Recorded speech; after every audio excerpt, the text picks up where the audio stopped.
Welcome to my channel simple maths. माझ्या चॅनलमध्ये तुमचं खूप स्वागत आहे। माझ्या चॅनलचं नाव आहे सिंपल मॅथ्स।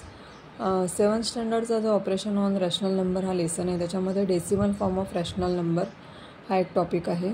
त्यामध्ये आपण डेसिमल फॉर्मचे दोन प्रकार आहेत, एक टर्मिनेटिंग डेसिमल फॉर्म आणि दुसरा रिकरिंग डेसिमल फॉर्म।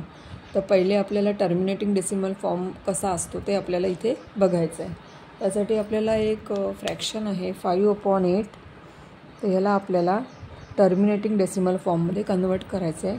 त्यासाठी आपल्याला या न्यूमरेटरला डिनॉमिनेटरने डिवाइड करायचं आहे। आता हा जो 8 आहे हा 5पेक्षा मोठा असल्यामुळे आपल्याला पहिले 0 द्यायचं आहे।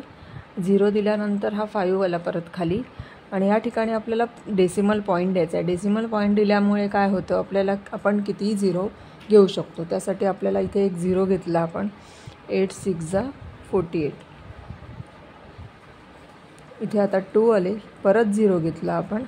8 2 16,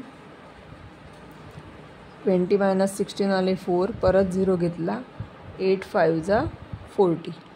आता या ठिकाणी रिमाइंडर 0 आलेला आहे। ज्या वेळेला रिमाइंडर 0 येतो आणि आपला आन्सर डेसिमल पॉईंटमध्ये येतं, त्याला म्हणतो आपण टर्मिनेटिंग डेसिमल फॉर्म। आपला आन्सर आहे 0.625। हा झाला टर्मिनेटिंग डेसिमल फॉर्मचा हा एक एक्झाम्पल झालं। यामध्ये रिमाइंडर 0 येतो आणि आपलं जे आन्सर आहे ते डेसिमल फॉर्ममध्ये येतं, याला म्हणतात टर्मिनेटिंग डेसिमल फॉर्म।